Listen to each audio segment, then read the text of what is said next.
"I do wish," said Lord Peter Wimsey, tilting his straw hat at an angle that defied both barometric sense and social decorum, "that the clergy would not attempt Latin unless absolutely necessary. It's a dead language, not a diseased one. It needn't be mispronounced to qualify." He stood at the base of Folly Tower, a whimsical late Georgian structure tacked like a gargoyle to the edge of the Swithinby estate.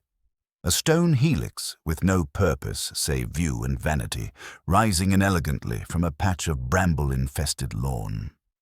His complaint, as usual, fell on ears half amused, half exhausted. Chief Inspector Charles Parker, whose patience with Lord Peter was nearly as legendary as Peter's talent for testing it. "I take it the vicar offended your sensibilities," said Parker, shielding his eyes from the sun, which had emerged with theatrical irony just as the police began their formal business. "Only with the inscription," said Wimsey, pointing with a gloved finger to the newly chiseled dedication above the tower's iron-studded door. "In Memoria Perpetua, Reverend Horace Fielding, 1862-1931. It's memoriam, dear Charles. Accusative case. That poor man died not merely of pneumonia, but of syntactic assassination." Parker sighed. "I dare say it'll bother him less now."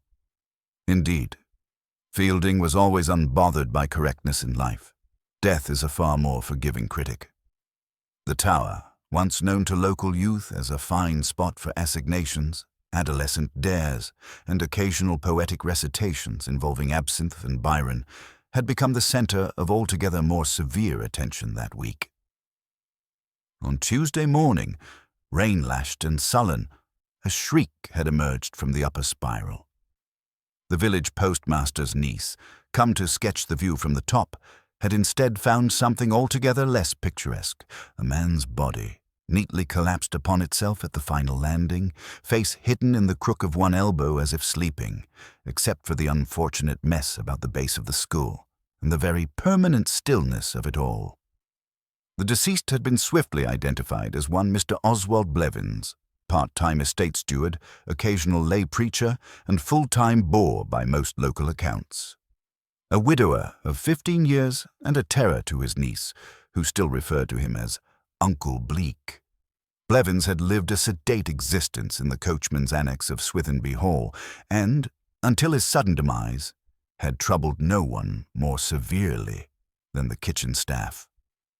"What strikes me," Wimsey continued, crouching beside the tower's circular entrance, "is not the question of who, but rather why here. If one wishes to do murder, surely there are easier venues than a spiral staircase in a locked folly. It may have been a crime of opportunity." "Oh, Charles, you insult me. Opportunity rarely wears hobnailed boots and locks itself in from within." Wimsey gestured at the great iron door, now held ajar by an enterprising constable's ledger. It was bolted from the inside. There are no windows large enough to crawl through, no second door, and yet the deceased was very clearly struck from behind with something heavy and blunt. His hands show defensive wounds, but the weapon is absent. We are left with a corpse, no apparent assailant, and a whistle. Parker raised an eyebrow. "A whistle?" Wimsey straightened, brushing his hands on his cream flannels. "Indeed. According to Miss Leeming, the postmaster's niece, she distinctly heard what she described as a shrill, odd little whistle, like a tea kettle trying to sing, just before she began her ascent. A moment later she found the body, and when the constable arrived, he noted nothing in the vicinity capable of such a sound." "There was wind," Parker offered. "There is always wind. But wind does not whistle in E-flat and vanish upon approach, nor does it club a man to death. We are, I fear, in the presence of something annoyingly clever." They both turned as the village constable approached, cap slightly askew and expression earnest. "Beg pardon, my lords," he said. Wimsey, for all his protests, often found himself lumped in with peerage by sheer force of his monocle. "We've just spoken to the hall's cook. She says Mr. Blevins was called out of supper by a note slipped under the kitchen door. No one saw who left it." "Did she see the note?" Parker asked. "She did, sir. She said it was in green ink." Whimsy gave a low, appreciative whistle of his own. "Green ink? Oh, my dear Charles, we are certainly among lunatics. It remains only to discover whether they are criminally insane, theatrically inclined, or simply prone to appalling taste in stationery." He turned on his heel and began to stroll toward the hall, humming a peculiar little tune. As he passed under the carved dedication once more, he tapped the stone with his cane. "Memoria, Charles," he murmured, "not memoria. One must get these things right, especially in matters of death." By the time Lord Peter Wimsey crossed the flagged courtyard to the rear of Swithinby Hall, the clouds had shifted once more, thinning into wisps that clung to the treetops like a faded widow's veil. The stone beneath his feet still held the memory of the morning's damp, and his suede shoes picked up the chill of it with quiet protest. He was greeted at the back door not by a butler, the hall having in modern fashion dispensed with such quaint hierarchies, but by the cook herself, a stout woman with a pinched mouth and a neck like a goose's, who introduced herself as Mrs. Penfold. "Well then," she said, drying her hands on her apron with the defiance of one who had been working since dawn and did not intend to be impressed by any lord, however titled. "You've come to see what's what, I suppose. I told Constable Bilby all I knew, but if you want it again, I'll not be repeating myself twice." "I should hope not, Mrs. Penfold," said Whimsy, smiling in a way that somehow made her feel she had granted him a favor. "Repetition is the death of clarity, and one might say the cause of most marital unhappiness. May I?" He gestured toward the stone threshold, and she stood aside with a reluctant nod, allowing him to enter the scullery, a warm, low-ceilinged room thick with the scent of stock and starch, and boasting a rack of copper pans that gleamed with menacing polish. Parker had followed, notebook already in hand. "Now then," he said gently, "about the note." Mrs. Penfold huffed as if it were all beneath her dignity, but recounted with a cook's natural memory for minutiae. "It was just gone 6. I remember because I'd sent Maisie to fetch more bay leaves, and the bell rang in the passage not 2 minutes after she'd gone. Mr. Blevins was finishing his supper. Stewed lamb and carrot, nothing fancy, but he liked his portions large. I saw the note myself when he picked it up, tucked under the door. Green ink, as I told the constable. Smallish hand, but a bit spidery. Looked feminine to me." "Was the envelope sealed?" asked Parker. "There was no envelope, just a folded bit of notepaper. He didn't say a word, just tucked it into his jacket and stood up. Didn't even finish his pudding. That's not like him. He was unparticular about his meals. Was Mr. Blevins?" "Did he say where he was going?" "Didn't have to. He only said, 'I shan't be long.' Patted his coat pocket as if to say it weren't our business, and went out through the garden door." Whimsy, who had been studying the doorframe with idle interest, straightened. "And this was the note he took with him?" "That's what I said." "No one saw who left it?" "Not a soul, but anyone might have come round through the rose path. It's overgrown this time of year. The gardeners keep saying it's too damp to prune, but I say it's laziness." "Quite right," said Whimsy. "Nothing encourages crime like deferred horticulture." He turned to survey the kitchen. Everything was gleaming, from the floor tiles to the scales on the counter. It was not the polished gleam of display, but the burnished order of a mind that demanded discipline.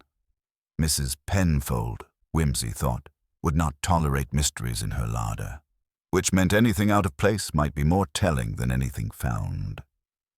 "Tell me," he said, "what was Mr. Blevins' usual supper arrangement? Did he dine here every evening?" Mrs. Penfold sniffed. "He took his meals in the back parlor. He was given a little sitting room after his sciatica got bad last winter. Didn't like to go up and down the stairs much. Maisie or I brought him a tray. We'd knock twice and leave it on the table just inside the door." "And last night was no different?" "None at all." "And yet," said Whimsy, strolling to the scullery door, "last night he left mid-pudding. At 6, and within the hour, he was dead. That's as may be, my lord. The girl, Maisie, was summoned, a nervous slip of a thing with burnt fingers and a gaze that darted like a sparrow's. She confirmed Mrs. Penfold's timeline. The lamb stew at 5:45, the note shortly thereafter, Mr. Blevins' departure through the garden door. But she added one small, curious thing. I heard something strange, sir, after he left. Only a little while later, a sort of squeak. Parker looked up. What sort of squeak? Like shoes, maybe. Shoes on stone, not close, like from far off. I was fetching water from the pump, and I thought maybe someone was on the Folly stairs. Did you see anyone? No, sir. I didn't think nothing of it till later. Wimsey cocked his head. And you didn't hear a whistle? Maisie hesitated. A whistle? Yes. According to Miss Leeming, a whistle preceded her finding the body. Shrill and odd? Maisie looked troubled. I didn't hear it, sir, but there's a draught that comes down the tower sometimes. Makes the strangest sounds when the wind's wrong. Sounds like voices sometimes. Mrs. Penfold snorted. Old wives' nonsense. It's the air playing about the stone. Happens when the pressure's up. Wimsey made no comment. He merely thanked both women and stepped outside, pausing to examine the flagstones. The garden path wound neatly round the side of the hall, past an overgrown hedgerow of rosemary and dying roses, toward the Folly at the far end. He walked it slowly, Parker beside him, his cane tapping the stone with an irregular rhythm, like a metronome testing for hesitation. At 6, he said. Blevins receives a note in green ink. He leaves his supper, uncharacteristically, for a meeting of some urgency. He proceeds here, alone. Within the hour, he is dead, struck from behind in a locked tower. The question, Charles, is not only how, but why now? An old grudge? Perhaps. But why lure him here, of all places, and why the whistle? They paused at the base of the Folly. The door was open now, propped with a constable's weighty notebook. Wimsey entered again, noting the coolness within. The circular stone stair twisted up, treacherous and narrow. He climbed slowly, trailing one hand along the wall. About halfway up, he paused. Here, he said. Parker looked around.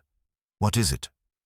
There's a small alcove, no more than a slit in the wall, a loophole for archers, perhaps, or architectural flourish. But one might observe the stairs below from it, or drop something. Drop something? A whistle, perhaps, on a string, lowered and drawn up again. The note lures Blevins. The killer watches his ascent, waits, strikes. Parker frowned. But how did the killer get in or out? Wimsey smiled. Ah, that is the pleasure of the thing. We must not give the game away too early, Charles. Let the stage play on. But there is one more thing I should like to see before luncheon.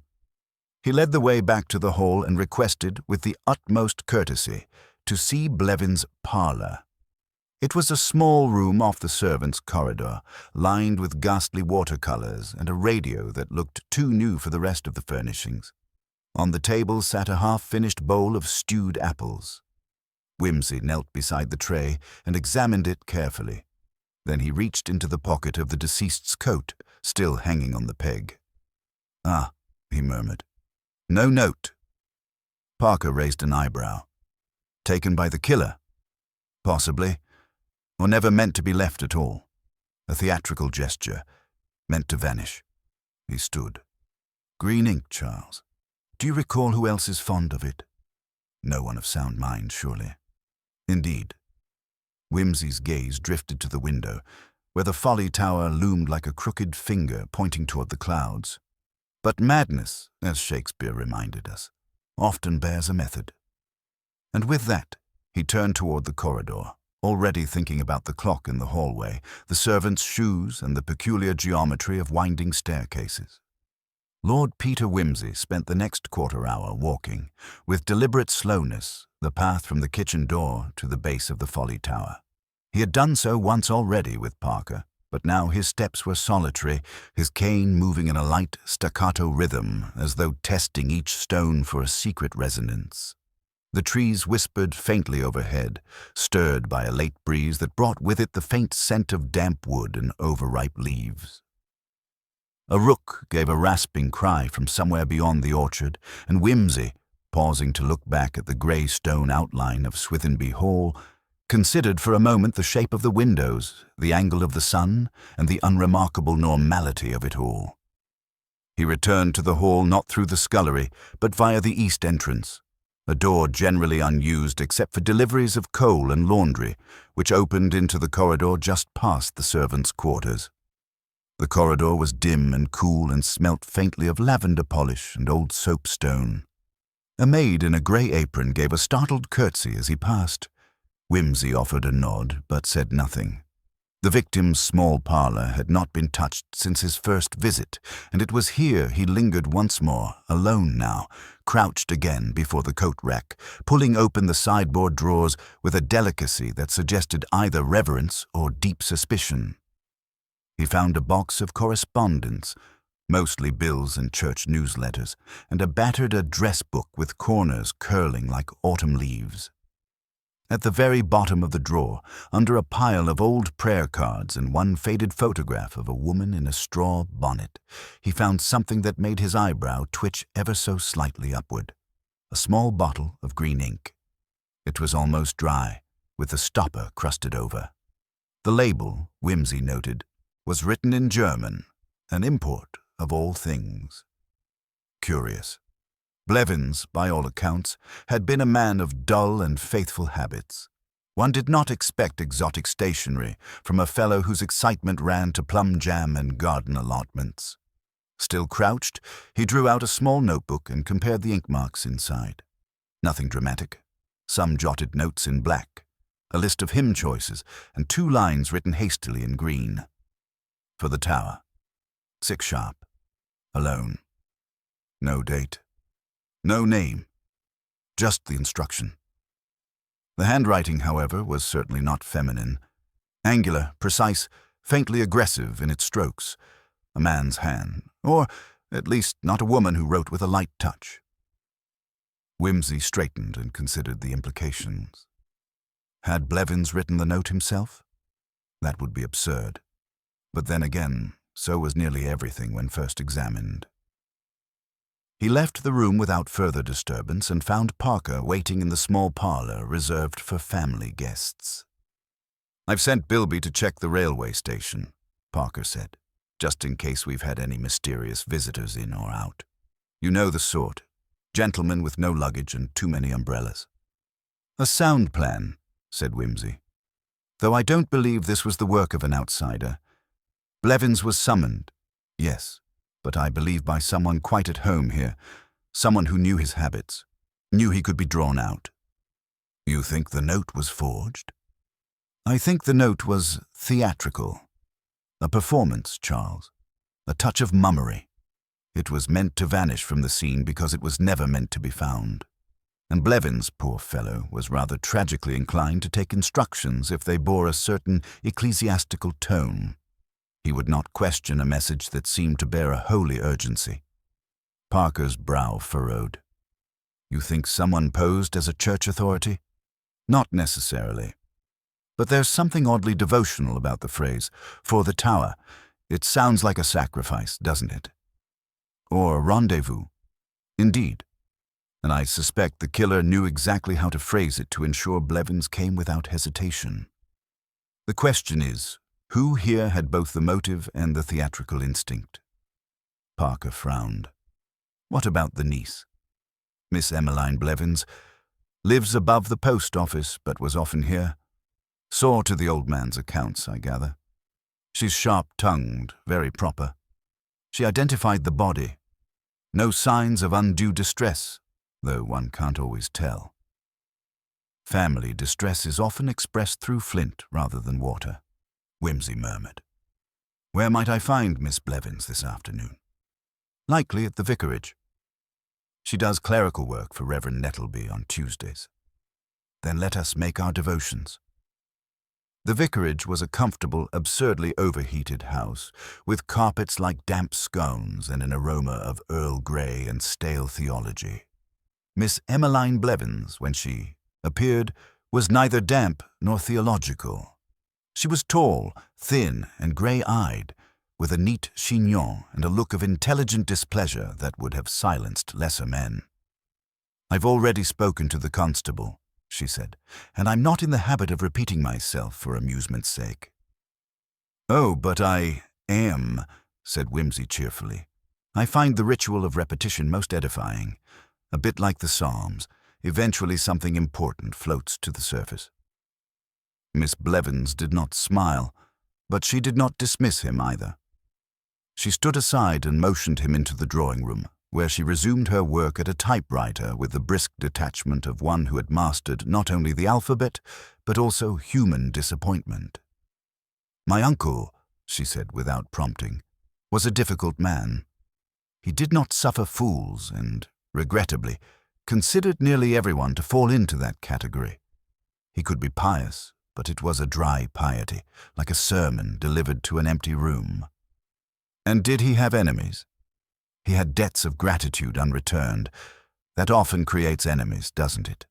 He wasn't cruel, but he withheld kindness with the sort of discipline one associates with reformatories."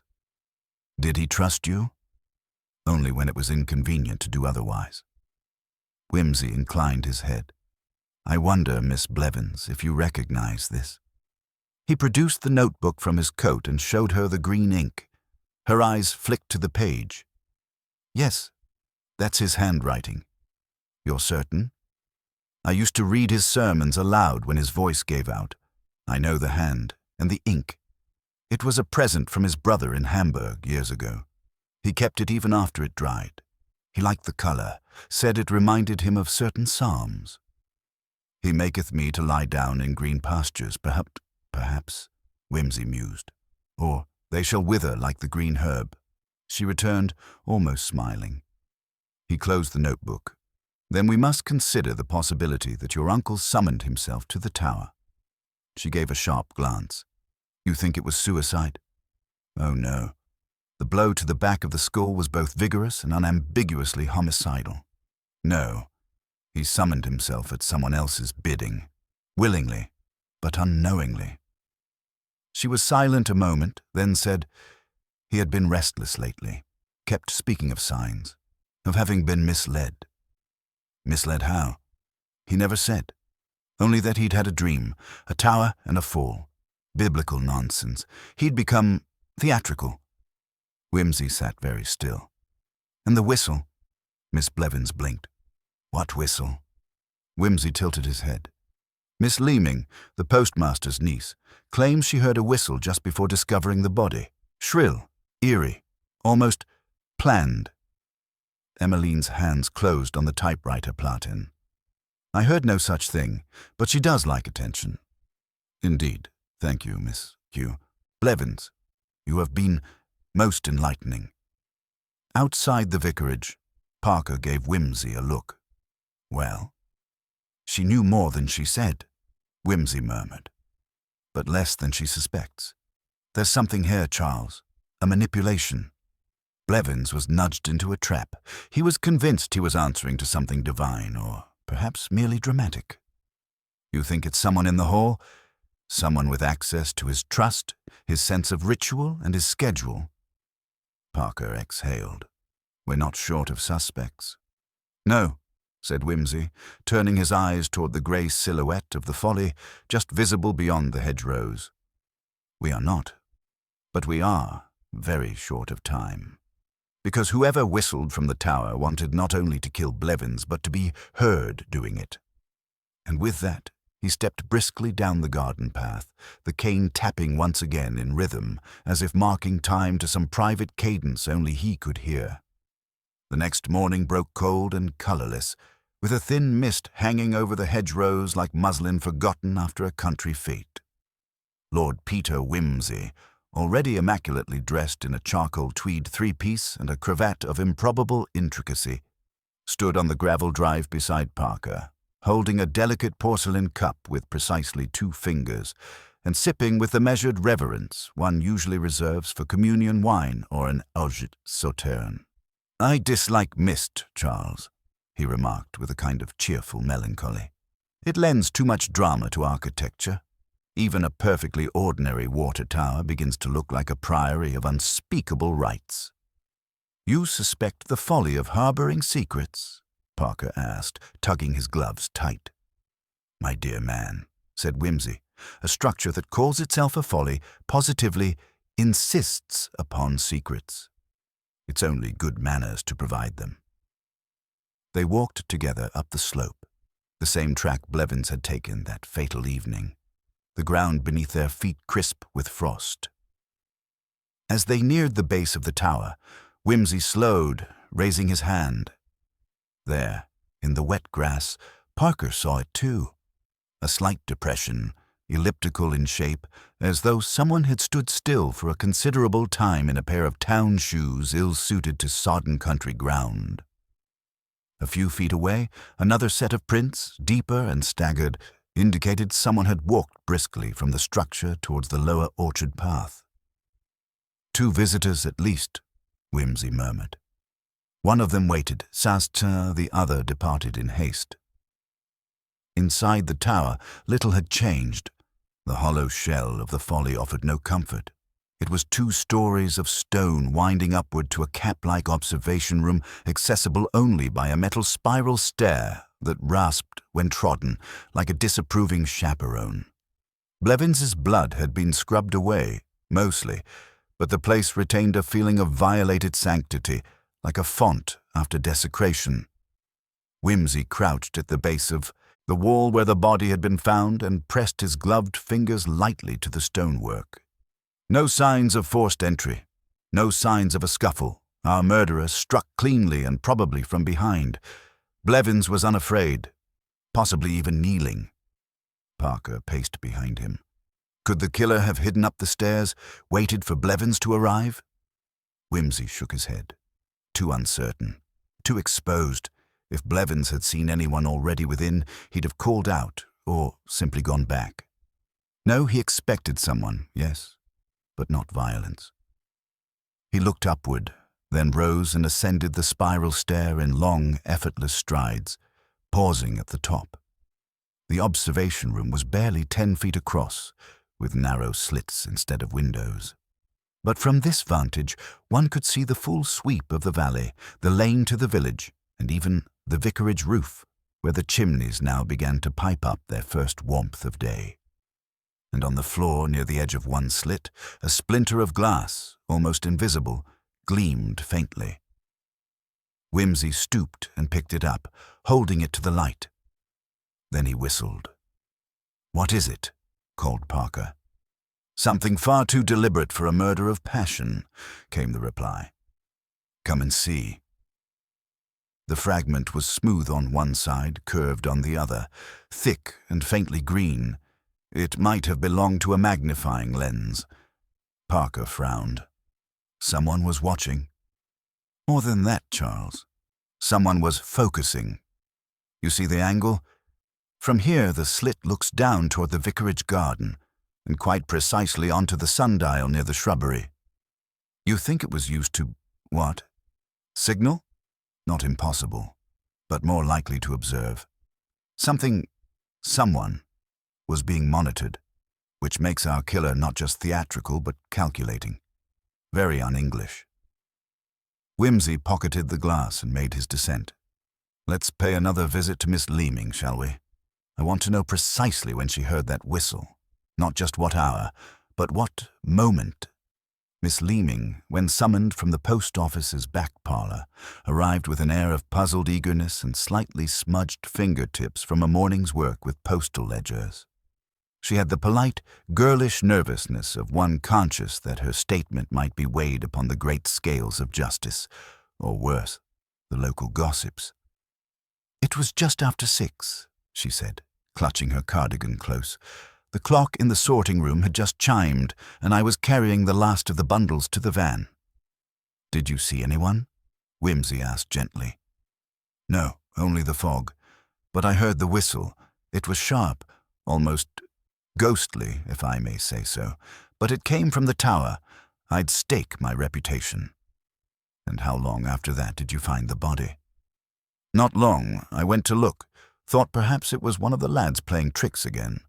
But when I got there, it was terrible. Mr. Blevins, he was just lying there, as if he'd fallen asleep badly. Whimsy nodded. And you're quite sure of the time? I just locked the outer door. That's always done at 6. It's routine. Of course, said Whimsy.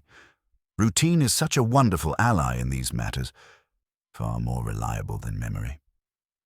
He led Parker away and did not speak until they had returned to the hall. That whistle was a marker, he said. A signal, perhaps, that the deed was done, or perhaps, more chillingly, a way to summon the witness. You think Miss Leeming was lured? Consider the sequence, Charles. A sound, strange and deliberate, draws her toward the folly. She finds the body, and from that moment the clock begins for everyone else. But not for the killer. For the killer, the real performance was complete before the whistle blew. And the murder itself? Private, intimate, swift. But what comes after? That's for the world. That's where the theater begins. Parker's face darkened. So the murderer knew she'd be close by? Knew her habits? Knew everyone's habits, Charles.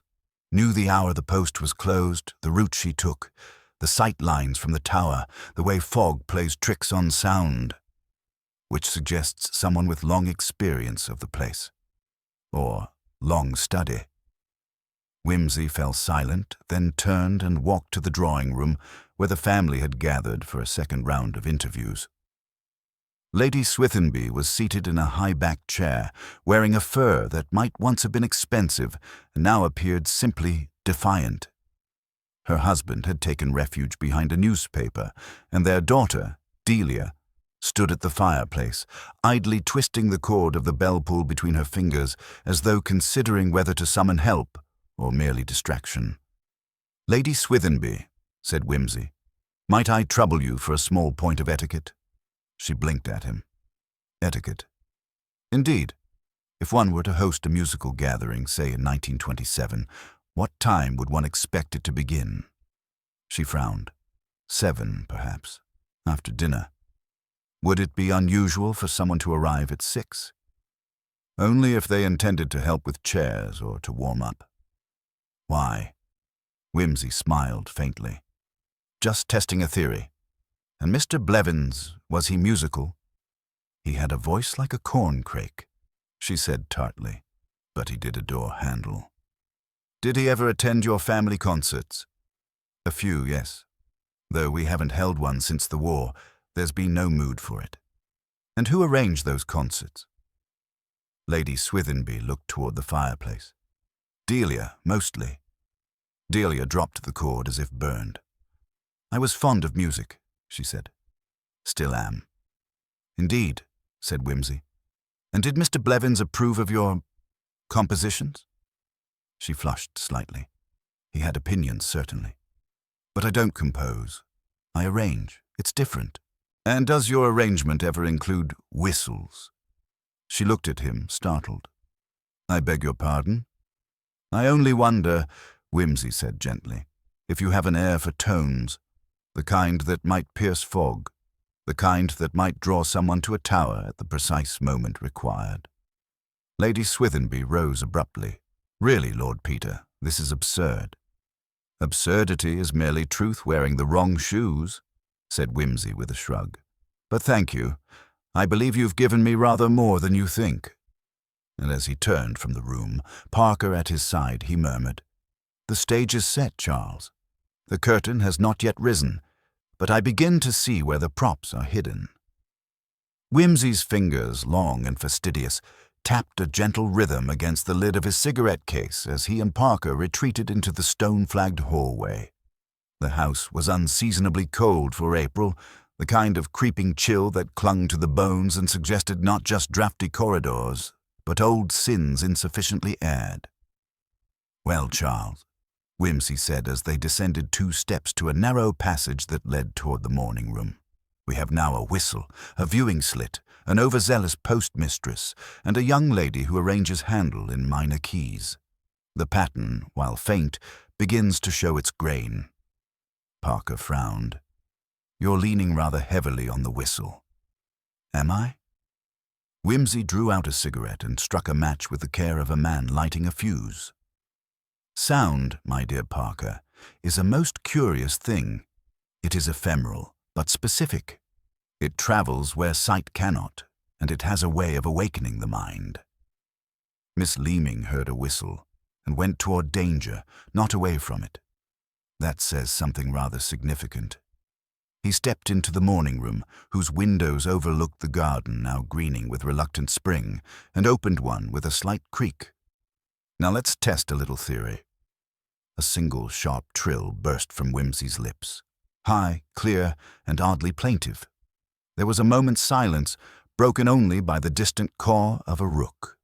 Then, somewhere below, Parker couldn't see from the angle, a door opened and the sound of hurried footsteps pattered across gravel. Miss Leeming appeared 5 seconds later at the garden gate, looking slightly pink and entirely flustered. "I say, Lord Peter," she called up, "was that you?" Wimsey gave her a courtly wave. "My dear Miss Leeming, consider yourself both efficient and proved. I shall commend you to the Home Office as an experimental watchdog." He shut the window gently. "You see, Charles," he said as he turned. "Even now her conditioning holds. She hears the sound and responds. Someone, quite deliberately, used her as the instrument of discovery. Now, what was it Blevins did that made him a target worth arranging such a tableau?"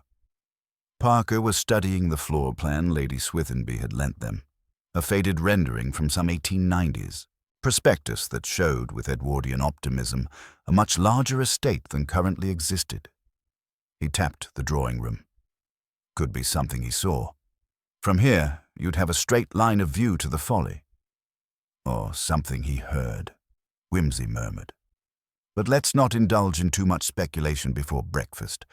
I want to have a quiet word with young Alec before the tide of family stiffens him into discretion. They found Alec in the billiard room, practicing with a grim expression and an admirable disregard for the cue's welfare. He started slightly when Wimsey entered, then recovered with a shrug of adolescent aloofness. "Come to quiz me again, Lord Peter." "Only to chat. One learns so much from people when they're not being interrogated." Alec scowled. "It's all nonsense anyway. Mr. Blevins was just a boring old man. Why would anyone kill him?" "People kill," said Wimsey pleasantly, "for love, envy, fear, duty, and sometimes out of an inability to bear the sound of someone else's voice for another minute. You'd be surprised." "Not around here," Alec muttered. "Nothing ever happens." Wimsey perched lightly on the edge of the card table. "And yet, didn't something happen last week? A quarrel, perhaps? You and your father?" Alec's eyes darted. "He told you. Fathers seldom keep such things to themselves, but I'd rather hear it from you." "It was nothing. He thinks I should work with Mr. Blevins. Said I ought to take on responsibility, as if I want to spend my life counting invoices and dealing with pig-feed contracts." "Ah, Blevins was pressing for an heir to the office, was he?" Alec hesitated. "I suppose. He said it was time I earned my keep." "Did you dislike him?" A shrug. "He was all right, a bit pompous. He always acted like he owned the place. Not that he did, of course, but he was always around, watching, listening." "Did he say anything odd lately?" Another hesitation. "Only that he'd found something out. He said it to Delia. I overheard it. He didn't know I was in the conservatory." Wimsey's brow lifted. "And what did Miss Swithinby say?" "She told him to mind his own business." She sounded scared. "Scared?" Wimsey repeated softly. Alec looked uncomfortable. Or angry. Sometimes it's hard to tell with her. Wimsey let that lie. "Tell me, Alec, does anyone else on the estate use a whistle? A dog whistle, perhaps?" "Delia has one," he said slowly. She uses it when she walks Colonel's dog, that mad Irish setter. Comes running like the hounds of hell. Does she now? Whimsy smiled faintly. Thank you. I think you've helped more than you know. They left Alec to his increasingly aggressive billiards and stepped into the dim corridor once more. Delia again, Parker said. Too many threads seem to lead to her. Yes, Whimsy agreed. Which is why I suspect at least one of them may be false. They crossed through the library, a cavernous room lined with books that looked largely undisturbed since the late Victorian period. Whimsy ran a finger along a row of calf-bound volumes and paused at a large red ledger, oddly misplaced among the poetry. Ah, he said. Here we are. The ledger was a folio of estate accounts, not kept with any especial neatness. Whimsy flicked through it with the eye of a man used to legal dodges and falsified timesheets. Here, see this line. Payment to 1p, Holmes for carpentry. March 12th, but the invoice copy says March 14th. 2 days difference, Parker said. Could be clerical. Could be. But now look here, another discrepancy. Payment for window repairs in the gatehouse. Signed off by Blevins, but the corresponding supply order was never filed. You're thinking the books were being cooked? I'm thinking Blevins discovered someone was dipping their ladle into the estate's rather thin soup. And threatened to expose them? Whimsy snapped the ledger shut. Not merely threatened. I think he did. Or was about to. Hence the need to remove him with a degree of theatricality. We are not dealing with a crime of sudden passion, Charles. This is a well-groomed, well-manicured little murder, the kind one might wear to tea with the vicar. Outside, the mist had begun to lift, revealing the tower once more, stern, silent, and somehow accusatory. Let's have a chat with Colonel Swithenby, Whimsy said. I want to know whether the dog came when Delia called it, and, more importantly, whether it came only to her. Colonel Swithenby proved to be in the study, peering glumly at a tray of correspondence and muttering about inheritance taxes. He looked up with a scowl that faded slightly at the sight of Whimsy. I trust you're not going to start poking around my financials. Only the canine sort, Whimsy replied cheerfully. Your Irish setter, how does he respond to the whistle? Barks his head off and charges after it. Damned nuisance, really. Delia trained him. Never comes to anyone else. Never. Not unless there's a beef joint in the hand. Why? Whimsy smiled. Just whistling in the dark, Colonel. Outside, the wind picked up slightly, stirring the daffodils along the drive and sending a whispering ripple through the long grasses beyond. The Folly Tower stood motionless against the pale sky, and Whimsy, standing by the window with his hands in his pockets, stared toward it with narrowed eyes. We're closing in, Charles, he murmured. The trick now is not to tread so softly that we miss the trap, or so heavily that we spring it too soon. Parker followed Whimsy from the study in silence, his mind running over the latest permutations of fact and possibility, like a policeman reviewing suspects in a lineup. Outside, the house seemed to exhale its long-held breath, as the fog finally loosened its grip and patches of bright, diffident sunlight played over the cracked stonework and early spring ivy. Somewhere, a wood pigeon moaned plaintively, as if mourning the end of secrecy. Whimsy stopped at the threshold of the drawing-room and glanced up toward the Folly. One cannot help admiring the staging, he murmured. That tower, so lonely, so theatrically suggestive. One imagines a Byronic corpse at the base, with a suicide note and a volume of Childe Harold tucked neatly in the pocket. Parker grimaced. And yet we had no note, and a corpse not nearly poetic enough. No, indeed. We had Blevins. Solid, silent Blevins, with accounts in one hand and secrets in the other. He was, as they say, in possession of facts. And facts, Charles, are terribly dangerous things when not properly contained. A maid appeared with a tea tray, curtsied nervously, and vanished again as if fearful she might somehow be implicated in her employer's murder by mere proximity to Whimsy's sardonic gaze. Whimsy helped himself to a scone with the nonchalance of a man whose appetite was entirely untroubled by the presence of sudden death. "I propose," he said, spooning jam with great deliberation, "we pay a call on Miss Delia, not to accuse, but to observe. I've always found that a person under the illusion of casual company is far more likely to reveal themselves than one laboring under suspicion." Parker nodded. "And what precisely do you expect her to reveal?" "Oh, I rarely expect," said Whimsy, buttering the scone. "I merely listen, and eventually people explain themselves, sometimes out of guilt, sometimes from sheer conversational vanity. One must simply be there when the moment strikes." They found Delia Swithenby in the conservatory, trimming a climbing rose with the careless elegance of one unaccustomed to real horticultural labor. She looked up as they entered, eyes sharp despite the social smile. "Lord Peter," she said lightly, "still hunting ghosts in the tower?" "Only the sort that whistle," he returned, brushing a petal from the cuff of his coat. "We thought you might be persuaded to offer tea and perhaps some wisdom." She gestured toward the chairs. "I can promise only one of those. The tea's in a terrible state. Cook's off this week." Whimsy sat, crossed his legs, and examined the slender shears in her hand. "They do say roses flourish best when threatened. A bit like secrets." Her expression didn't flicker, but she set down the shears with measured care. "Are you accusing me of something?"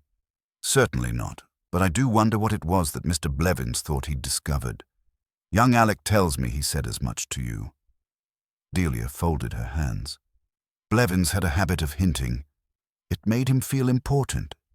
He loved an insinuation more than a fact. He once implied I was arranging a secret marriage with a local farmer. Can you imagine?" "Scandalous," murmured Whimsy, "though I believe rural matches are quite fashionable in some circles." She smiled thinly. "I don't know what he thought he knew, but I didn't like him. He watched people, not in the way you do, but as though he were constantly tallying their failures." "That does sound rather like an accountant," said Parker. "More like a priest with a ledger," she said, rising to pour the tea herself. He gave everyone the feeling of having sinned, even if they couldn't remember quite when or how.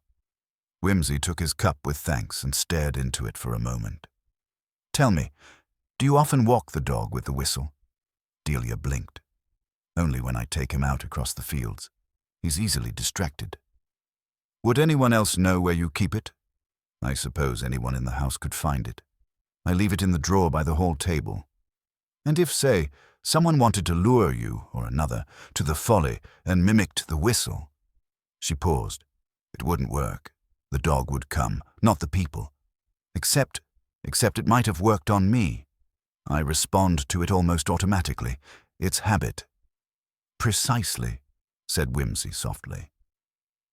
Delia set down her cup. "Are you saying someone used the whistle to get me to find the body?" "I'm suggesting," Whimsy replied, "that someone made very sure it would be you who found it. Miss Leeming was away. No one else would respond in quite the right way. But you, obedient to training, heard the sound and came running." "Then I was being manipulated?" Whimsy's smile lacked all humor. "We all are, at times. That's what makes human society so deliciously complex.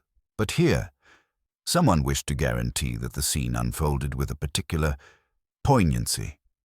Parker stirred. "Why the theatricality?" "Because the killer wanted it to be found, but not too quickly. Not by someone practical like the gardener, but by someone who would make a scene, call attention, preserve the drama.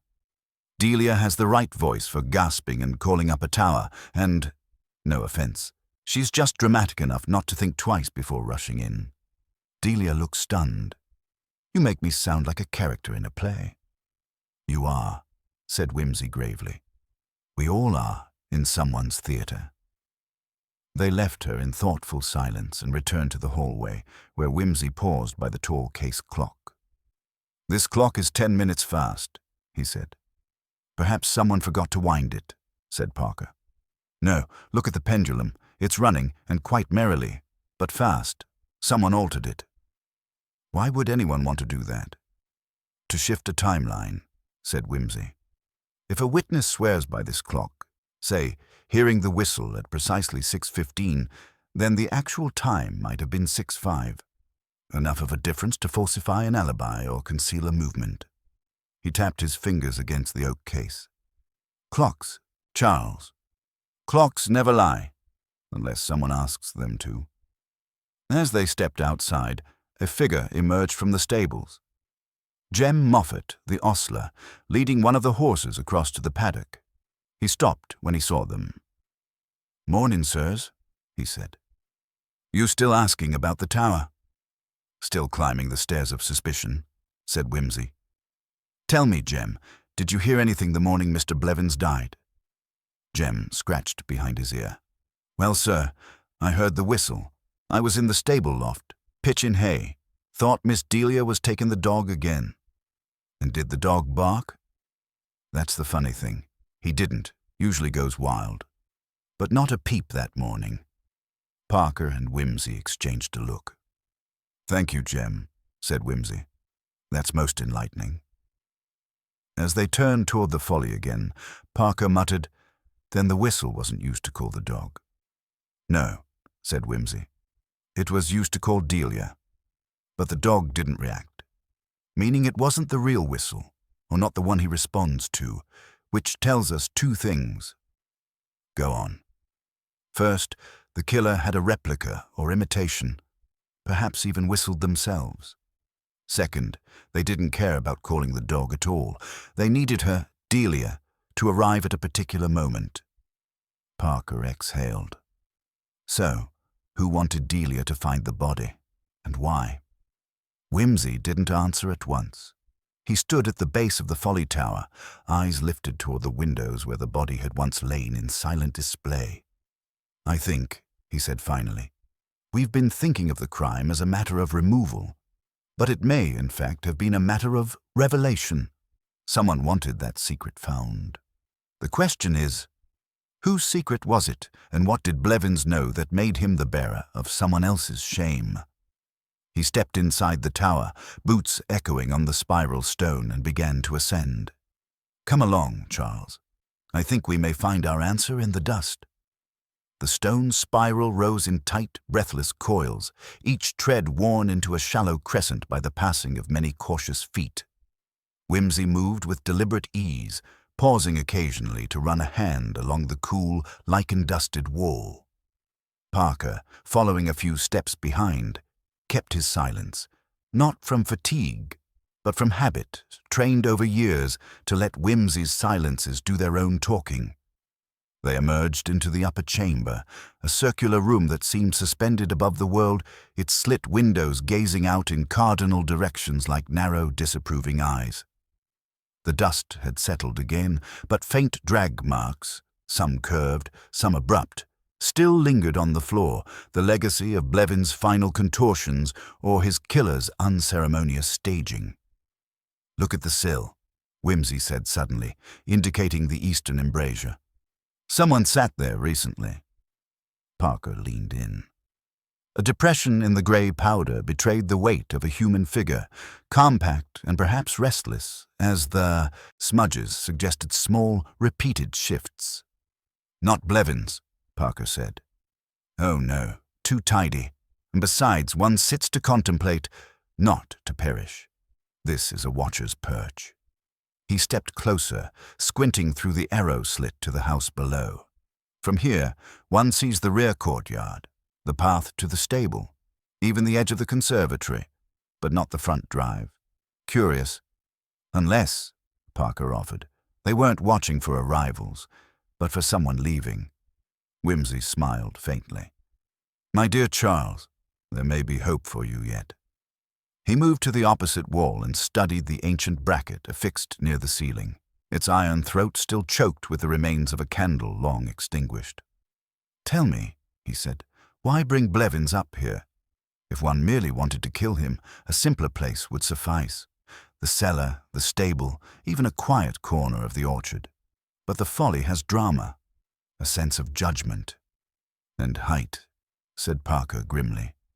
Suppose they'd meant to throw him.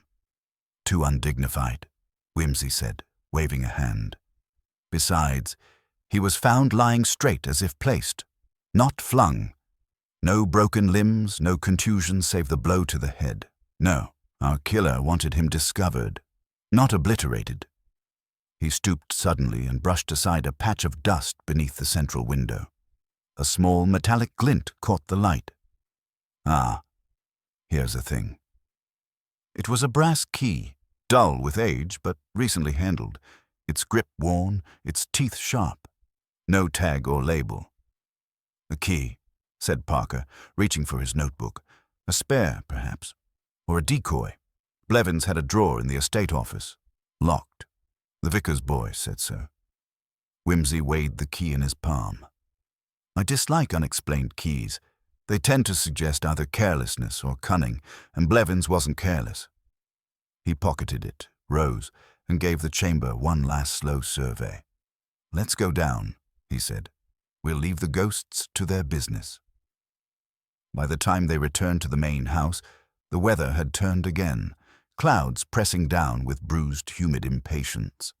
Parker excused himself to telephone headquarters, and Whimsy wandered to the estate office, where the late Blevins' domain remained oddly untouched, as though the man himself might return at any moment to demand precision and order. The desk was locked, but Whimsy tried the brass key with a surgeon's delicacy. It turned without resistance. Inside were 3 ledgers, a box of correspondence, and a single folded sheet of foolscap, carefully creased and pinned with an old-fashioned brass fastener. Whimsy unfolded it. At first glance, it appeared to be a schedule, dates, initials, and locations. But closer inspection revealed that the initials did not match any staff Whimsy had encountered. Nor were the dates in the recent past. They stretched back 2 decades with a marked regularity. Birthdays. No, they clustered in midwinter and midsummer, and each entry ended with a capital T. He frowned. T could be tower, could be tenancy, could be, more simply, testament. Then something else caught his eye. A line that read, D.S. on Decker 21st, Tower, noted, D.S. Delia Swithenby. Beneath it, underlined twice. S.T. July 14th, Tower, confirmed. Stella, he whispered. Miss Leeming. So the tower was used for more than ornamental melancholy. It had, it seemed, played host to, what? Meetings? Assignations? Ceremonies? He tucked the paper away and turned to the correspondence. Most were dull. Utility bills, requests from tenants, polite notes from village committees. But one envelope bore neither stamp nor seal. Just a scrawl. For your eyes only. Regarding the tower. Inside was a brief, unsigned letter. You're being watched. The tower is not forgotten. The legacy is not yours to hide. Break the cycle, or the cycle will break you. Melodrama, Whimsy said softly, or a warning. Either way, it smacks of someone who fancied themselves the villain in a penny Gothic. Parker returned just then, and Whimsy handed him the letter. Someone wanted Blevins to know he wasn't the only one keeping records. Parker read it twice. You think someone feared blackmail? Possibly. Or exposure of another kind. Our friend Blevins may have uncovered a rather personal tradition associated with that tower. Something not quite criminal, but deeply inconvenient. And someone, perhaps, took that as a mortal threat. Stella. She's evasive, but not dangerous. Not unless... He stopped. Charles, where is Miss Leeming this morning? She said she was visiting her cousin in Wickham Green, something about flower arrangements. Find out exactly when she left, and by what route. If she went on foot, she'd pass the Folly. Parker vanished with military briskness, and Whimsy returned to the conservatory, where Lady Swithenby was holding forth over a decanter of sherry with Dr. Redmayne, the local GP. Their conversation stopped like a struck clock at his entrance. "My apologies," said Whimsy with a bow. "I seem always to arrive at the moment least conducive to casual chat." "Not at all," Lady Swithenby said, though her eyes were not amused. "We were merely discussing the vicar's new sermon series, all fire and brimstone." "Appropriate," murmured Whimsy, "given recent events." Redmayne rose. "If you'll excuse me, I have a call to make. A sprained wrist in Little Norton. Nothing sinister, I assure you." He exited, and Whimsy sat beside Lady Swithenby. "I find myself in the grip of a riddle," he said conversationally. "Why does one keep a key in a tower, but a ledger in a drawer? Why record assignations or accusations with such care, unless one intended them to be read?" She looked at him steadily. "Lord Peter, you must forgive me. But I have no idea what you're implying. Then let me ask this instead. Why was Blevins afraid? Because he was. His routine was disrupted. He sent odd messages. He whispered threats he never voiced aloud. That doesn't sound like a man ready to confront a villain. It sounds like a man who fears becoming a villain himself." She sipped her sherry. "Some sins cannot be forgotten, not even by the ones who didn't commit them." He looked at her closely. "So the tower holds a legacy, one that weighs heavily on this house." "Every house," she said, "has its ghosts. Ours are simply better dressed." Just then, Parker burst in, face flushed. "She never went to Wickham Green," he said. "The cousin's not even home today. Stella's missing." Whimsy rose, the sudden urgency cutting through his usual drawl. "Then," he said, "we are no longer investigating a murder. We are preventing one." Whimsy did not bolt. Not in the vulgar sense of the word. He rose, brushed an invisible speck from his cuff, and said with grave formality, "Charles, kindly request Constable Merriweather to comb the estate grounds, beginning with the eastern woods, the orchard path, and the tunnel arch beneath the old greenhouse. If Miss Leeming is abroad, I suspect she is not taking the air." Parker nodded once and vanished with the precision of a telegram. Lady Swithenby stood with a stiffness that belonged more to stone than to age. "Do you truly believe Stella is in danger?" Whimsy tilted his head. "My lady, when a young woman lies about her destination, disappears from her known route, and has recently been found scribbling desperate diary entries on the topic of being followed, I consider it prudent to err on the side of melodrama." He left her without waiting for permission, cutting through the drawing room, the corridor, and out into the glaring, humid light that cloaked the estate in a haze of nervous anticipation. The clouds had massed in sullen layers now, turning the garden colors to drab parody. The world smelled of green things sweating before a storm. Whimsy walked fast, his long legs making no sound on the clipped grass, and took the most direct path toward the Folly Tower. A gut instinct, trained over years of cases tangled and untangled, told him Stella would not have strayed far from the symbolic heart of this drama. The tower had begun it, and the tower, with all its secrets, would either end it or reveal the next act. As he approached the base of the structure, something glinted among the roots of an ash tree, a pale flash against the soil. He knelt, a compact, ivory with a cracked mirror. The initials S.L. were faintly inscribed in faded gilt. "Stella," he murmured. He straightened, scanned the clearing, and moved to the tower entrance. It was ajar again. This time he climbed more swiftly, urgency replacing ceremony. At the landing of the first floor he paused.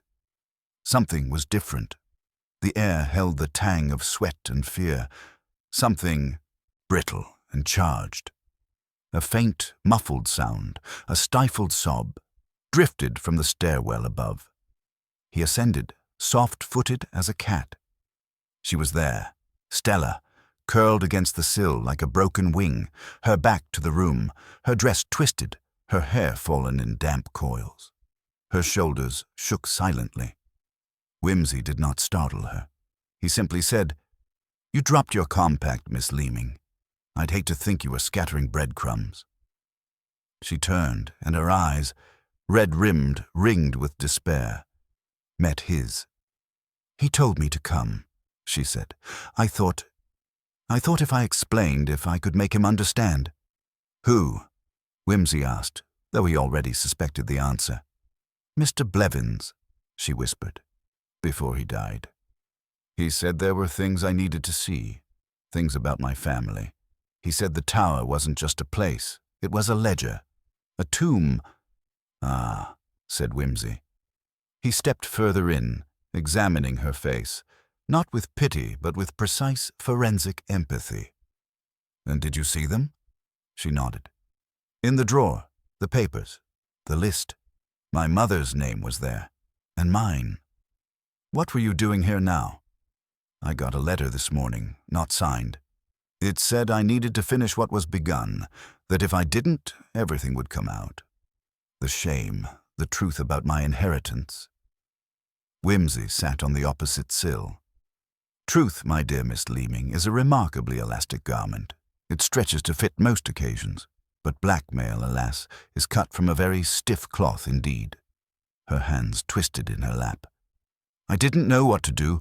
I came here to confront someone. I thought perhaps Blevins had told someone else, or that he'd left something behind." "And you've seen no one since?" "No, I waited. I thought—" Her voice broke again. "But no one came." Whimsy considered her, then stood.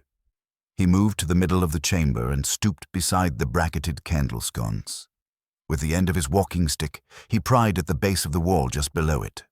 A faint click, and a portion of the wall, cleverly cut, swung inward with a dusty sigh. Stella gasped.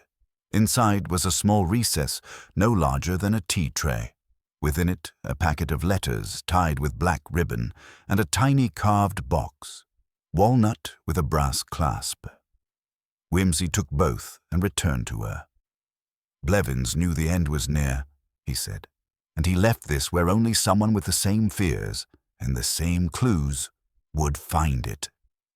He untied the ribbon and read the top letter, eyes narrowing. Stella leaned forward, but he shook his head. "Not yet. This is dynamite, and in the wrong hands." From below came a sharp cry. "Lord Peter!" It was Parker. Whimsy replaced the letter, tucked the packet under his arm, and offered Stella a hand. "Come along. The final act is assembling." Back on the lawn, Parker stood beside a pale and breathless Mrs. Haynes, the housekeeper, who was wringing her hands in a rather artful simulation of hysteria. "She found something," Parker said, "in the still room." The still room, long since reduced to storage, had been locked for years, or so they thought. Whimsy followed the group down the path to the side wing. Inside, among the dusty preserves and empty flagons, a stone floor had been scraped clean, and in its center, arranged with grotesque precision, was a ring of candle stubs and dried petals. At the center of that, a small charred object, possibly cloth, possibly paper. "Ritualistic?" asked Parker. "Or theatrical?" Whimsy murmured. He turned to Mrs. Haynes. "How long has this room been unlocked?" She trembled slightly. I hadn't been down in months, sir. Not since February." "But someone had, and recently. The dust's been disturbed." He knelt, examined the scorch marks, and lifted a single object from the ashes, a half-burned scrap of photograph. A face. Female. Blurred, perhaps young. "Miss Leeming," he said softly, turning. "When your mother died, where was she buried?" "In the family plot," she said, "next to Aunt Cecilia and my grandmother. And there was never any suggestion she wasn't. How shall we put it? Entirely your mother." Stella flushed. "What do you mean?" Whimsy glanced at Parker. "The legacy may be more twisted than we feared. Charles, I want the parish records, all of them. Baptisms, deaths, marriages. And bring Dr. Redmayne. I need confirmation on a matter of identity." "Whose?" Parker asked.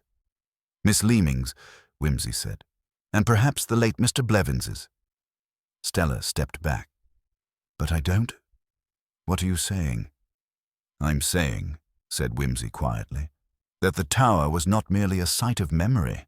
It was a vault, and someone, possibly several someones, have been safeguarding a truth so inconvenient, so inflammatory, that they would rather kill than reveal it. A low rumble of thunder rolled across the hills.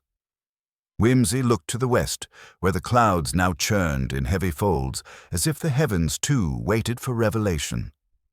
He turned to Parker again. Have Lady Swithenby summoned to the drawing-room, and bring the letters.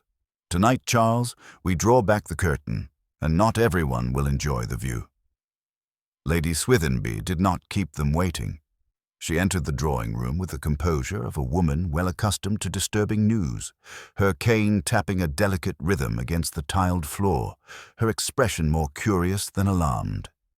She seated herself in the high-backed chair near the fire, as though she had come for a recital and expected at least a respectable overture. Whimsy, standing at the hearth with the packet of letters balanced in one hand, like a preacher with scripture, gave her a thin smile. My lady, he began, it is a dreadful habit of mine to spoil endings, particularly those that have been so elaborately staged. Still, one must occasionally cheat drama, for the sake of truth. Lady Swithenby tilted her head. You mean to say you've discovered who killed poor Mr. Blevins? I mean, said Whimsy, that poor Mr. Blevins may not have been the central corpse in this particular pageant, nor, if I may be forgiven the blasphemy, the only soul tangled in the web of your family's history. I should like you to examine this. He handed her the topmost letter from the hidden cache. It was dated nearly 2 decades prior, addressed in a scrawling, almost feverish hand to one Cecilia A. Swithenby, and bore the unmistakable ink of desperation. Lady Swithenby took it, adjusted her spectacles, and read in silence. Only the slight tightening of her mouth betrayed recognition. After a moment, she lowered the page and looked at Whimsy with the quiet fury of someone caught out, not by deceit, but by a superior intellect. So it was never burnt, she said softly. No, said Whimsy. Your sister preserved it, and the others. She may have feared you, but she feared exposure more. Or perhaps she hoped that one day someone with no stake in the Swithenby name might find them. Lady Swithenby gave a faint, brittle laugh. A confession is a poor deterrent to scandal, Lord Peter. Oh, but it's not merely confession, he said. It's confession laced with evidence, motive, and enough names to sour the entire parish. You see, what Miss Cecilia did not destroy, she annotated, and it was in those margins that the true puzzle emerged. He handed another sheet to Parker, who stood by with the grim satisfaction of a man whose patience was finally to be rewarded. The Swithenby inheritance, such as it was, came through your mother's line, not your father's. Whimsy went on. Your mother, Judith Swithenby, née Ashcroft, had 2 daughters, or so the records say. But there's ambiguity, deliberate, I think, in the christening registers. One Cecilia appears, then another Annabel. But the months overlap, and the witnesses shift oddly. Too oddly. Lady Swithenby stiffened. That was long before my time. On the contrary, said Whimsy gently, you were already 14 when Cecilia's daughter was born. Her illegitimate daughter, raised as your own to preserve both the family dignity and the child's future. It was the perfect fiction, except for the lingering fact that the girl never quite belonged, did she? The others sensed it. The house staff whispered it. And when Blevins arrived years later, clever, ambitious Blevins, he recognized it for what it was. A silence gathered in the room. Stella, pale but composed, stood just behind the armchair, one hand gripping its carved finial. You're saying, she began, her voice barely audible. Yes, said Whimsy.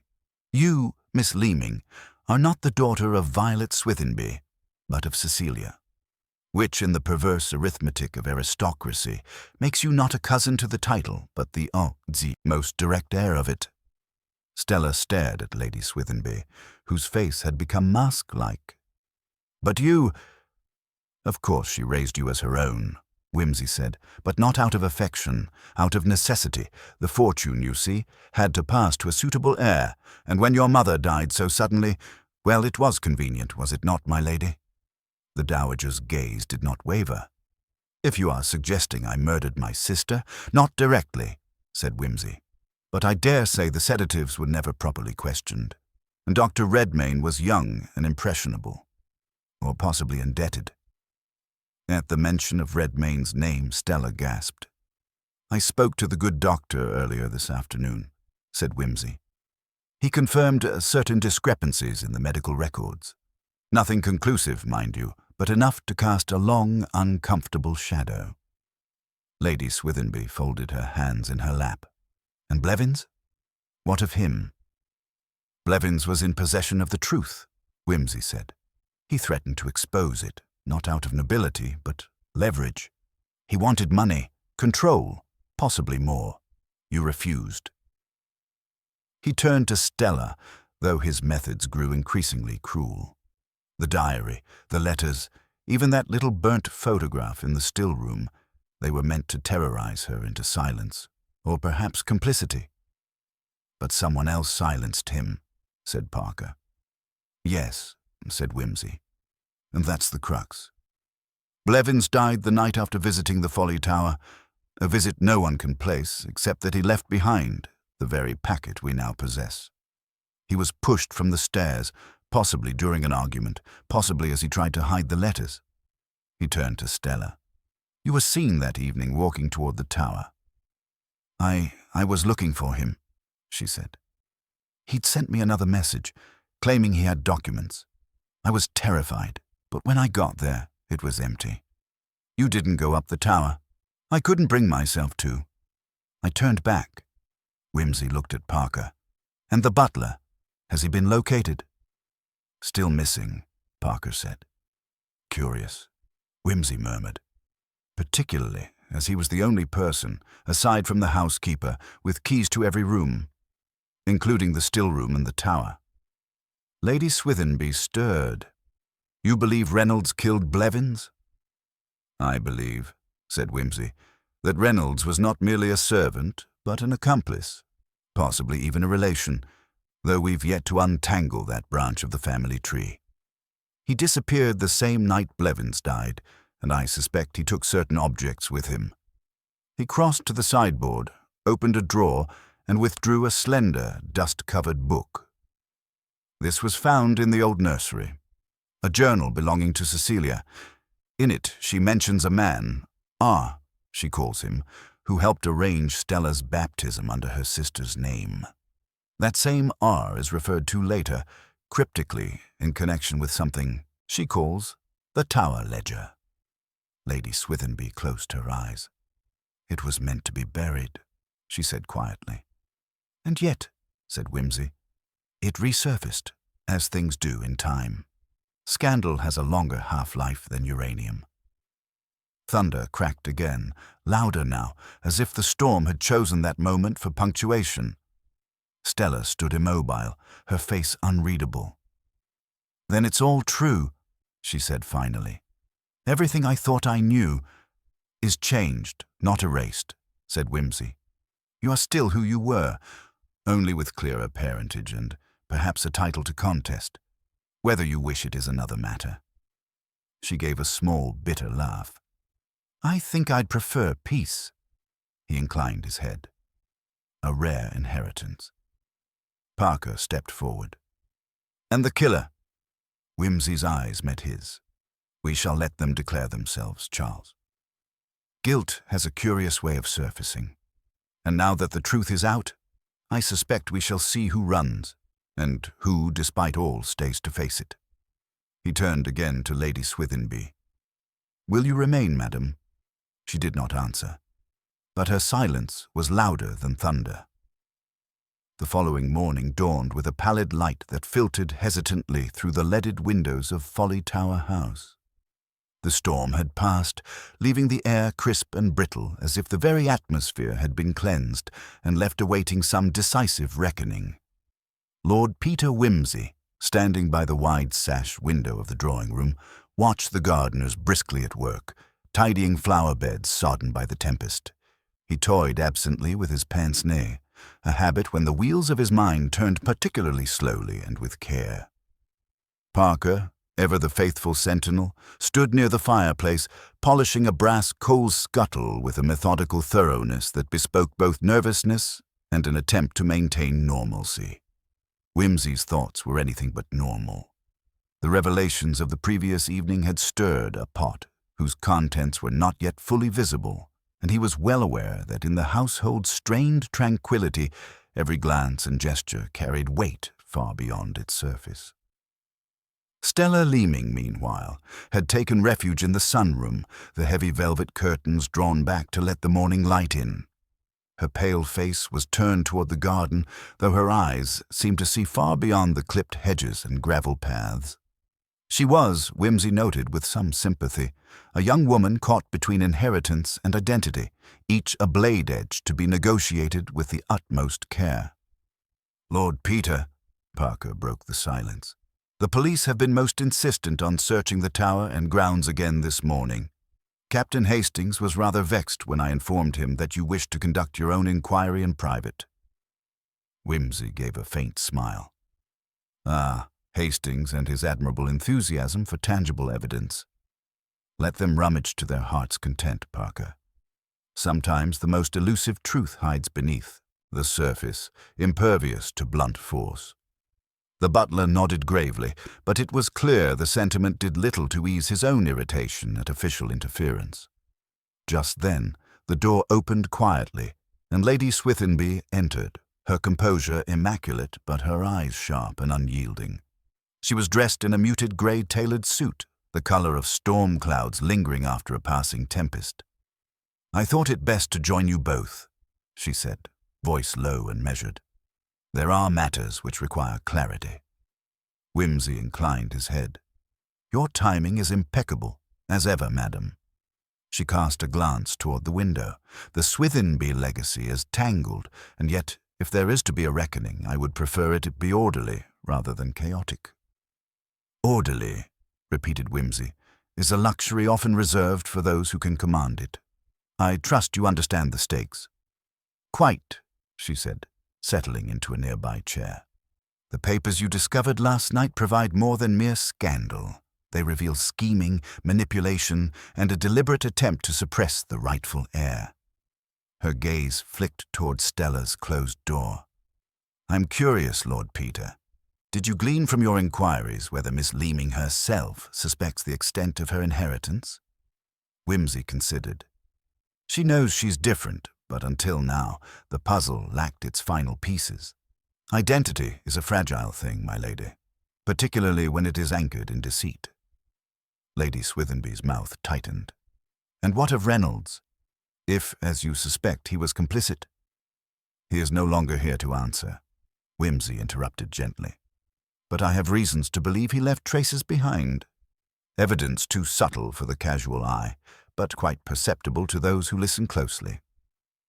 He moved toward the sideboard and picked up a small folded slip of paper, carefully extracted from the pages of Cecilia's journal.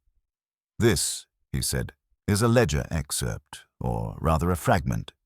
It lists dates and sums, some referencing payments made to a Mr. R. The nature of these payments is unclear, but their frequency suggests an arrangement not merely financial." Lady Swithinby's eyes narrowed. "An accomplice in bribery or blackmail?" "Possibly," Wimsey replied, "but I incline to believe it was a guard, of secrets perhaps, a watchman of shame." He paused, then gestured toward the door leading to the servants' quarters. "I intend to speak again with Mavis, the housekeeper. She is a repository of the household's rhythms, and oftentimes servants observe what their masters overlook or dismiss." Lady Swithinby rose. "I will accompany you. No one understands the subtle currents of this house better than I." As they moved through the shadowed corridors, Wimsey mused on the curious atmosphere.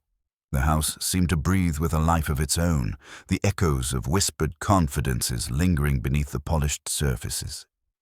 In the dim, cluttered kitchen, Mavis was arranging freshly baked scones on a tray. Her face was weathered, but her eyes sharp and unwavering.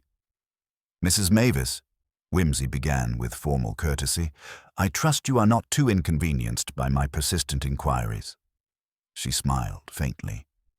"Lord Peter, in a house like this, it's the small things that speak loudest. I've known the Swithenbys all my life, and their secrets are as tangled as the garden hedges after a storm." "Indeed," he said. "Would you say that Mr. Reynolds behaved differently in recent weeks? More withdrawn, perhaps?" Mavis nodded. "Aye. He was on edge. He'd take long walks at odd hours, especially toward the Folly Tower. The master himself seemed troubled, and Miss Stella was frightened of something. She kept to herself more and more. Did you notice anything unusual about the household routines? Clocks out of sync, doors left unlocked?" Mavis hesitated. "Well, the clock in the hall has been slow by several minutes, though no one seems to mind. And the door to the tower is often left ajar, though the master insisted it be locked." "Curious," Whimsy murmured. "Thank you, Mrs. Mavis. Your observations are invaluable." Lady Swithenby and Whimsy exchanged a glance. "The misaligned clock," she whispered, "was mentioned before." "Yes," he said, "a small thing, but in mysteries such as this, small things make all the difference." They returned to the drawing room where Stella sat, her hands clasped tightly in her lap. "Miss Leeming," Whimsy said gently, "I would ask your help in understanding the sequence of last night's events. You said you did not ascend the tower, but did you see anyone else near it?" Stella's eyes filled with tears. "No one, only the wind, and the echo of a whistle. It was strange. A kind of soft, low whistle, like a signal." Whimsy's gaze sharpened. "A whistle, you say? Did it carry far?" "As if it were meant to carry. But the storm had muffled sounds before. It was faint." He sat back, stroking his chin thoughtfully. "A signal, then? Possibly to or from Reynolds." "And if so," Lady Swithenby murmured, "what message was being sent, and to whom?" The puzzle pieces were moving with deliberate, unnerving precision. Whimsy could feel the pressure of unseen hands arranging them, each shift revealing darker motives. He rose, his eyes cold with purpose. "We shall need to search the Folly Tower itself. There may yet be hidden compartments or messages that escape the ordinary eye." The group made their way outside. The Folly Tower, a slender, spiraling structure crowned with ornate stonework, stood defiant against the pale morning sky. The door, surprisingly, was not locked. With a practiced hand, Whimsy pushed it open. Inside, the spiral staircase wound upward in shadowed silence. The air was cool and musty, redolent of damp stone and forgotten years. At the landing midway up, Whimsy paused, crouching beside the wall. "Look here," he said, pointing to a faint line in the mortar, a seam disguised by age and neglect. With some effort, a loose panel yielded, revealing a narrow cavity. Inside lay a small rusted tin box. Whimsy extracted it carefully, and with trembling fingers opened it. Within were folded papers, a faded photograph, and a whistle carved from bone. Lady Swithenby gasped. The whistle Stella heard. Whimsy unfolded the papers. They were letters, coded in a cipher only faintly legible now, but the handwriting was unmistakably Reynolds, addressed to an unknown correspondent. "Plans," Whimsy said. "Not just secrets, but schemes, threats and blackmail, intended to coerce Lady Swithenby and ensure silence." The photograph showed a younger Reynolds, standing beside a man whose face was obscured by shadow. "An accomplice," Whimsy concluded, "or a puppet master." Outside, the wind began to rise again, curling around the tower's stone spires like a restless spirit. Whimsy's mind raced. The investigation was nearing its denouement, but the final piece remained stubbornly elusive. He looked at the gathering clouds and smiled thinly. The game, it seems, is far from over. The drawing-room was dimly lit by the late afternoon sun, which slanted through the heavy curtains in golden shafts, dust motes dancing silently in the air. Outside, the distant toll of the village church bell marked the hour with solemn regularity, a stark counterpoint to the tension that had been mounting within Folly Tower house. Lord Peter Wimsey stood with his back to the fire, hands clasped behind him, as the assembled household and local constabulary awaited the unveiling of truths long buried beneath layers of deception. "Ladies and gentlemen," Wimsey began, his voice steady, laced with the arch wit that had disarmed many a suspect. "I confess that at the outset this affair appeared to be a commonplace tragedy. A man felled by misfortune and perhaps a hastily drawn weapon of ill intent. Yet, as is often the case with such puzzles, the appearance is a beguiling mask behind which lies a far more intricate design." He glanced toward Stella Leeming, whose pale face was framed by shadows, but whose eyes held a glimmer of resolve. The first error, if I may say so, was to assume that Mr. Reynolds met his end solely because of the storm or some random act of violence. The truth, I'm now convinced, is more intimate. A crime born of jealousy, control, and a desperate desire to suppress inconvenient truths. Wimsey's gaze swept the room, resting briefly on Lady Swithinby, whose countenance betrayed a flicker of unease. Recall the misaligned clocks, the door to the Folly Tower left ajar despite explicit orders, and the whispered whistle heard by Miss Leeming on the stormy night. These were not mere oversights, but calculated moves in a carefully choreographed performance. He stepped forward and held. Aloft, the whistle carved from bone, found concealed within the tower's secret panel. This whistle was the signal, a call to a confederate, but it was not Mr. Reynolds who blew it, nor was he expecting to be betrayed. A soft murmur rippled through the assembly. "The letters we uncovered," Wimsey continued, "reveal that Mr. Reynolds was both a victim and an agent in a scheme to manipulate Lady Swithinby's affairs. Yet the true architect of the deception is closer than anyone suspected." He turned sharply to Lady Swithinby. "Madame, it was your hand that arranged the final act." A breathless silence followed. Lady Swithinby's composure cracked, if only for a moment. "You presume much, Lord Peter." "On the contrary," Wimsey replied smoothly. "Your attempts to protect your family's reputation by silencing Reynolds through intimidation evolved into a more desperate stratagem. When Mr. Reynolds threatened to expose the hidden will, one that would have favored Miss Leeming, you acted to forestall disaster." He moved toward the window, casting a glance at Stella. "Miss Leeming, your rightful inheritance was jeopardized not by fortune, but by design. It was your guardian's fear of scandal and perhaps loss of control that led to murder." Lady Swithinby's mask slipped further. "I admit I wish to preserve my family's dignity, but murder, that is a grave accusation." "Indeed," Wimsey said, "and one supported by the subtle evidence. The soundproofing of the study was tampered with to conceal the struggle, the altered clocks to mislead the timeline, and the open door as a lure to draw Mr. Reynolds to the Folly Tower, where you confronted him." Her voice faltered. "I did not intend. It was an accident. Yet accidents rarely involve such a calculated sequence of events." The constables moved forward, prepared to take her into custody. Wimsey turned back to Stella, offering a gentle smile. "You have endured much, Miss Leeming, but the future is yours to command." As the household began to settle into uneasy quietude, Wimsey lit a cigar with languid grace. "Justice," he mused, "is a curious thing, often slow, sometimes harsh, but always necessary. And in a world as complex as this, one must remember that beneath every mask lies a human heart, flawed, fearful, and at times tragically misguided." With that, he bowed slightly, the faintest twinkle of amusement in his eyes. "Now, shall we see if the village inn has improved its ale since my last visit?"